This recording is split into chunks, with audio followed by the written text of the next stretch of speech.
Last topic हमारा आज का ये है, इसके बाद क्वेश्चन आंसर ले लेंगे। GST on corporate guarantee. मेरे को सर ने कहा सर ये वाला टॉपिक आप जरूर ले लेना, बेशक ये थोड़ा ऑफ द ट्रैक जा रहा है बट ये ले जरूर लेना। मैंने कहा ठीक है सर बिल्कुल लेंगे, if everyone wants to listen. क्योंकि आज का टॉपिक हमने प्रैक्टिकल एस्पेक्ट से बात करें, एक प्रैक्टिकल एग्जांपल से ही मैं शुरू करूंगा, ठीक है। एक कंपनी है एबीसी लिमिटेड, उसमें डायरेक्टर है गगन जी, ठीक है। गगन जी और प्रमोटर है मान लो अंगद जी, ठीक है।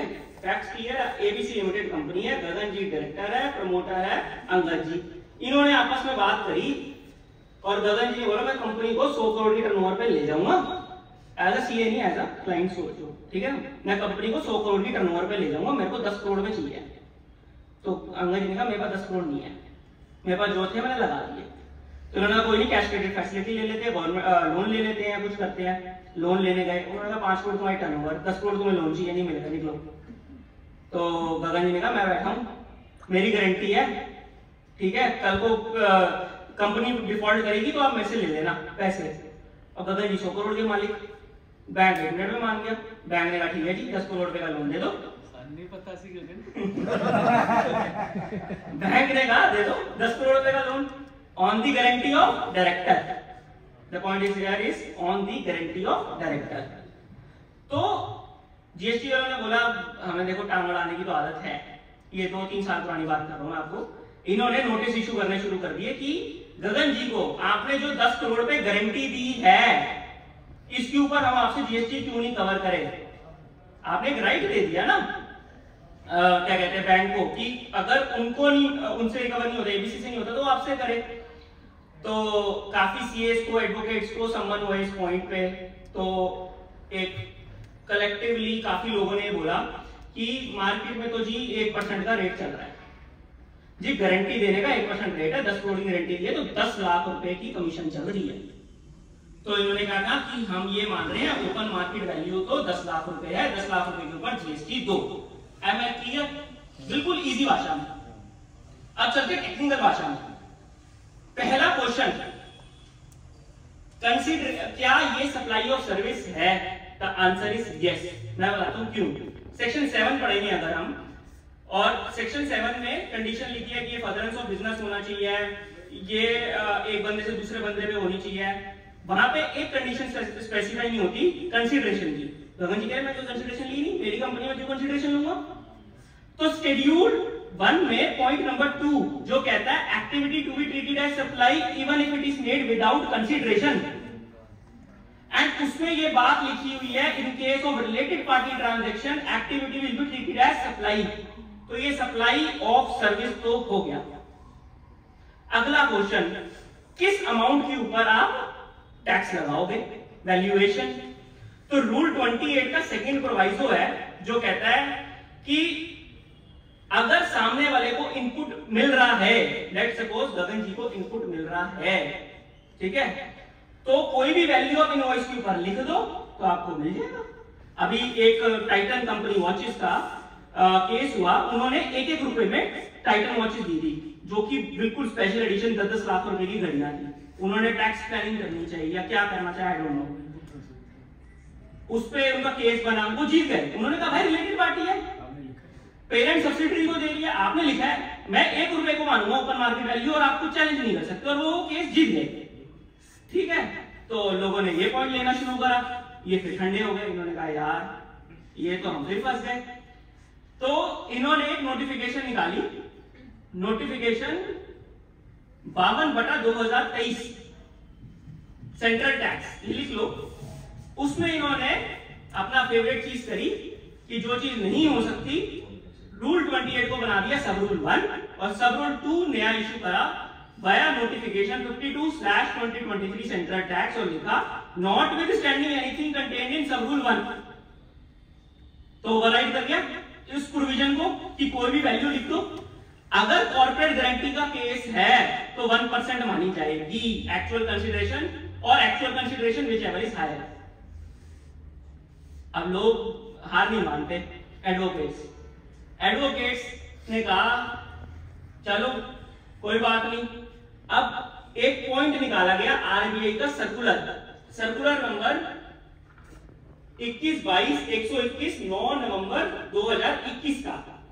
जो सर्कुलर में ये बात साफ लिखी है, अगर गगन जी कोई भी कमीशन ले रहे हैं, ब्रोकरेज ले रहे हैं, एनी अदर फॉर्म में कोई भी पैसा ले रहे हैं डायरेक्टली और इनडायरेक्टली गारंटी लेने की, तो बैंक लोन ही नहीं देगा। वो अब आरबीआई के आगे थोड़ा चलेगी। आरबीआई कह रहा है भाई हमें हमारा सेक्शन तो हमें संभालने दो, हम नहीं इस पॉइंट पे अलाउ कर सकते कमीशन वाली चीज, ठीक है। तो उन्होंने कहा अब क्या करें, तो उन्होंने एक सर्कुलर इशू करा 204 नंबर, उसमें लिखा कि अगर डायरेक्टर है ना तो सब रूल 1 मान लो, और डायरेक्टर नहीं है, कोई भी रिलेटेड पार्टी है तो सब रूल 2 मान लो। क्यों, मतलब क्यों, रीजन तो दो। जबकि आरबीआई का जो सर्कुलर है, ठीक है, मैं थोड़ा कॉम्प्लेक्स टॉपिक है इसलिए लाइन बाय लाइन चल रहा हूं। जो आरबीआई का सर्कुलर है, सर्कुलर में जो वर्ड्स लिखे हैं वो लिखे हैं गारंटर्स, मैंने उसको भी हाईलाइट करा है, अगर आप देखो तो गारंटर तो प्रमोटर भी हो सकता है, अंगद जी भी हो सकते हैं।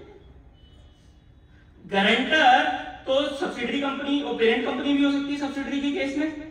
बट उसमें आपने 204 नंबर सर्कुलर में स्पेसिफाई कर दिया कि डायरेक्टर के अलावा कोई भी बंदा गारंटी दे रहा है और वो रिलेटेड पर्सन है, be it promoter, employee, subsidiary company, be it whatever, section 15 के हिसाब से रिलेटेड कंपनी में वो आ रहा है, डायरेक्टर के अलावा है तो वो 1% पे करेगा, वो सब रूल 2 में आएगा, और डायरेक्टर है तो वो सब रूल 1 में आएगा, डायरेक्टर के केस में नहीं देना। तो एक करके चलते हैं। क्वेश्चन था कि क्या इसके ऊपर टैक्स देना है, क्या ये सप्लाई है, तो आंसर इसका यस। क्या इसकी कंसीडरेशन होनी चाहिए, डायरेक्टर के केस में तो चलो सीबीआईसी ने भी मान लिया कि नहीं देना क्योंकि सर्कुलर है, बट सर्कुलर तो गारंटर्स की बात करता है सर। अब as an individual, as a professional, हमें क्या व्यू रखना है, जो मेरा व्यू है that is again based on practical things.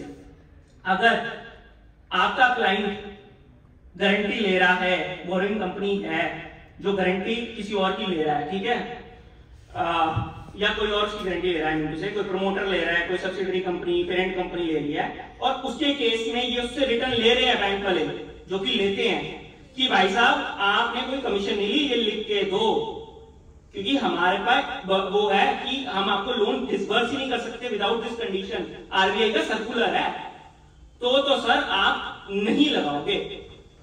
और अगर ये बात नहीं लिखी, ठीक है, तो आपको 1% लगाना पड़ेगा मिनिमम, और actual consideration whichever is high.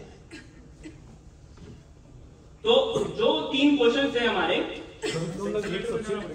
क्या सैंक्शन लेटर भी देना, सैंक्शन लेटर सर सब्सिडरी ने पेरेंट ने सब्सिडरी को दिया, सब्सिडरी ने पेरेंट को ले दिया, तो फिर लगेगा सर। अगेन अगर तो ये लिया गया है रिटर्न में, हमारा 204 नंबर सर्कुलर कहता लगेगा आपके केस में, और बट मैं ये कहता हूं अगर बैंक सैंक्शन नहीं करता और वो कहता है ये कंडीशन इंप्लाइड है कि आप कोई भी कमीशन नहीं ले सकते as a parent company subsidiary company की गारंटी देने के लिए, तो नहीं लगेगा, क्योंकि जो रूल डायरेक्टर की अप्लाई है वो इधर भी तो होगा, क्योंकि सर्कुलर तो गारंटर्स की बात करता है,